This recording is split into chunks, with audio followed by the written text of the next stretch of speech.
Hello everyone, आज है 13 मार्च और आज इस वीडियो में हम बात करेंगे एनसीसी लिमिटेड के बारे में। कंस्ट्रक्शन सेक्टर से जुड़ी हुई कंपनी है, ये छोटी सी कंपनी है और इस कंपनी में राकेश झुनझुनवाला जी का एक बहुत बड़ा इन्वेस्टमेंट है। तकरीबन 12 से 13% की होल्डिंग राकेश झुनझुनवाला जी की एनसीसी लिमिटेड में देखने को मिल रही है। और ऐसा नहीं है कि उन्होंने अब बिकवाली करी है। जनरली होता है क्या है कि कुछ शेयर्स में वो खरीदारी करते हैं इस क्वार्टर और एक दो क्वार्टर में शायद थोड़ा बहुत शेयर बेच देते हैं, लेकिन एनसीसी लिमिटेड में लगातार वो खरीदारी कर रहे हैं और बेच नहीं रहे हैं, जो कि एक अच्छा संकेत भी है। लेकिन वीडियो में हम उन सारी चीज़ों के बारे के साथ साथ ये भी डिस्कस करेंगे कि 62 रुपीज़ के इस शेयर में खरीदारी के मौके हैं कि नहीं, और है तो कहाँ पर है। तो वीडियो को शुरू करूँ उससे पहले अगर आपने अभी तक चैनल को सब्सक्राइब नहीं किया है तो प्लीज़ अभी इसे सब्सक्राइब कर लीजिए, क्योंकि आगे भी बहुत सारे वीडियोस हैं जो आपको काफ़ी ज़्यादा हेल्प करेंगे। तो एनसीसी लिमिटेड का शेयर 62 रुपीज़ के आसपास ट्रेड कर रहा है। हल्की सी गिरावट ज़रूर देखने को मिली थी हमें फ्राइडे को, लेकिन पिछले एक महीने में अगर हम देखें तो 11% से भी ज़्यादा की गिरावट है। 70 रुपये से शेयर टूट के 56 रुपीज़ तक गया, लेकिन बाउंस बैक किया, 62 पर पहुंचा, लेकिन वापस टूट के ये 60 रुपये से नीचे चला गया। वापस तेजी आई, 62 के आसपास ही अभी ट्रेड कर रहा है। वापस थोड़ी बहुत गिरावट देखने को मिली है, लेकिन एक साल में अगर हम देखें तो काफी ज्यादा उठापटक यहां पर हमें देखने को मिली जरूर है। अगर आप देखोगे तो 27-28% तक करेक्ट हो चुका है। ये शेयर 56 रुपीज का जो लो था पूरे साल का, वो इसने अभी बनाया था, मतलब पिछले महीने ही बनाया था। तेजी जरूर थी, 96 रुपीज के लेवल से टूटकर नीचे जरूर आया है। हर बार जब भी तेजी आई है उससे ज्यादा की गिरावट हमें देखने को मिली है और ये लगातार टूट रहा है अपने हाईज 96 रुपीज से। लेकिन 10 साल का ग्राफ बहुत कुछ बताता है कि जब भी तेजी आई है गिरावट आई है, जब भी गिरावट आई है तेजी भी हमें देखने को मिली है। 58-59% का ग्रोथ 10 साल में, मतलब कोई उतना अच्छा ग्रोथ नहीं है। पहली चीज, कंपनी लॉन्ग टर्म के लिए अच्छी नहीं है। लेकिन बात करें शॉर्ट टर्म की तो डेफिनेटली नीचे के लेवल पर खरीदारी के मौके बनते हैं और ऊपर के लेवल पर बिकवाले के मौके बनते हैं। एनसीसी लिमिटेड की अगर मैं बात करूं तो 60 रुपए के नीचे अगर ये शेयर मिलता है तो खरीदारी के मौके जरूर बनेंगे, लेकिन अगर शेयर 70-75 पे जाएगा तो प्रॉफिट लेकर एग्जिट करने के मौके बनेंगे वहां पर। एनसीसी देखा जाए तो स्मॉल कैप शेयर है, 3,900 करोड़ के आसपास का इसका मार्केट कैप है। वॉल्यूम्स की मैं बात करूं तो 9-9.5 लाख के आसपास के ही वॉल्यूम्स है। कोई बड़ी क्वांटिटी में इसके शेयर अभी ट्रेड नहीं हो रहे हैं। 19.68% की होल्डिंग प्रमोटर के पास है, 11.62% एफआईएल्स के पास है, 12.12% म्यूचुअल फंड के पास देखने को मिल रहा है।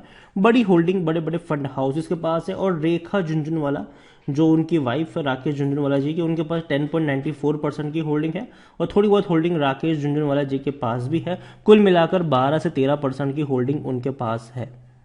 यहां पर अगर देखें तो इंडिविजुअल इन्वेस्टर होल्डिंग 46.56% के आसपास है। डिविडेंड पे जरूर कर रहा है, लेकिन बहुत ही छोटा सा डिविडेंड है ये, 40% का है, लेकिन 80 पैसा पर शेयर का डिविडेंड इन्होंने पिछले साल पे किया था। एनसीसी लिमिटेड के बारे में अगर हम देखें तो बेचने की सलाह कोई नहीं दे रहा है, हर कोई कह रहा है खरीदारी करो। मेरी भी वही सलाह है, लेकिन मैं कहूंगा कि 62 रुपीज पे नहीं, 60 रुपए के नीचे अगर मिलता है तो खरीदारी करने के मौके बनते हैं वहां पर। लेकिन अगर शेयर 70-75 तक जाएगा तो एक बार के लिए प्रॉफिट लेने का मौका भी बनेगा। एनसीसी लिमिटेड में देखें तो खरीदारी के सही मौके हैं, क्योंकि शेयर ओवरबॉट जोन में नहीं है और सस्ता है शेयर।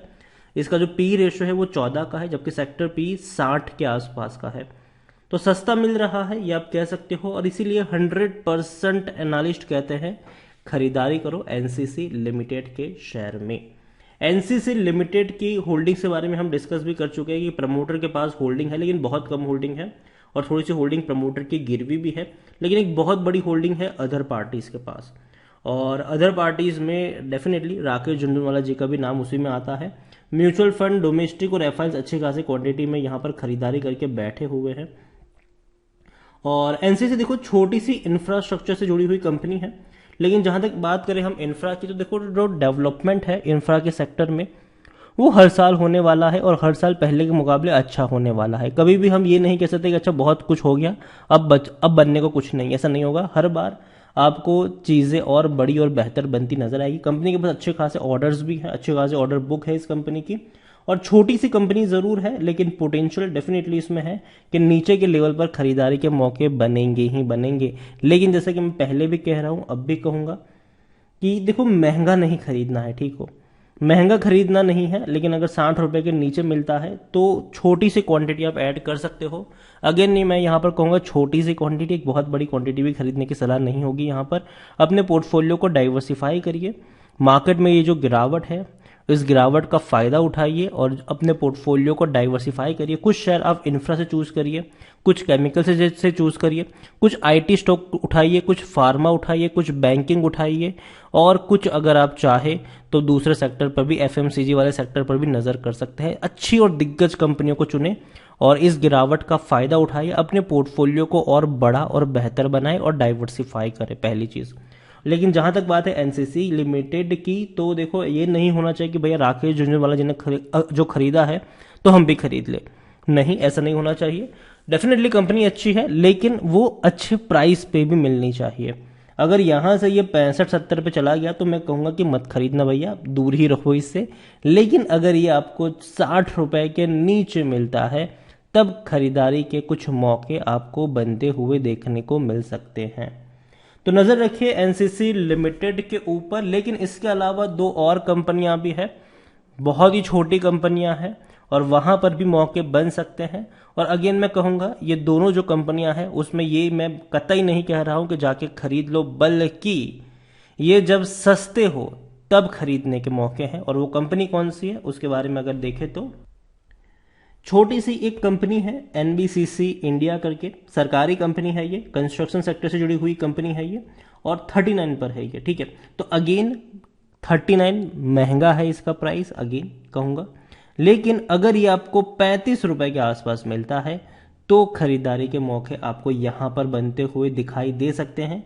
और ये शेयर का जो इस शेयर का जो प्राइस है वो भी काफी ज्यादा उठा पटक की तरीके से आपको देखने को मिलेगा। तेजी के बाद बड़ा करेक्ट हुआ है ये, वापस तेजी भी बनी थी यहां पर, लेकिन अब वापस करेक्ट हो रहा है।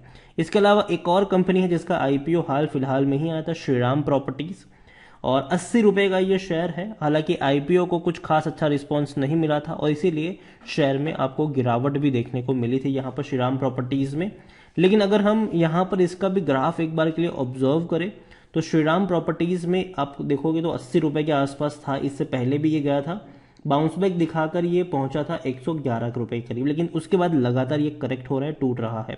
76 रुपीज के आसपास ही पहुंचा था ये, दोबारा ऊपर उठने की कोशिश कर रहा है। लेकिन अगेन मैं कहूंगा कि ये शेयर अगर आपको 75 के आसपास मिलता है तो ही आप यहां पर एक बार के लिए खरीदारी करने की सोच सकते हैं। 80 रुपए या उससे ऊपर खरीदने की जरूरत नहीं है, ये भी अगर सस्ता मिले तो ही खरीदारी करने की कोशिश करें। और एनसीसी 60 रुपए के नीचे डेफिनेटली आप यहां पर एक बार के लिए थोड़ी सी क्वांटिटी खरीदने का जोखिम उठा सकते हैं। अगेन जोखिम उठा सकते हैं, ठीक है। तो वीडियो को यहीं पे एंड करूंगा। पसंद आया हो तो लाइक कर, शेयर कर, चैनल पर अगर पहली बार आए हैं तो प्लीज सब्सक्राइब करें। और एनसीसी लिमिटेड के बारे में आप क्या सोचते हैं वो भी आप मुझे कमेंट में लिखकर बता सकते हैं। Thank you.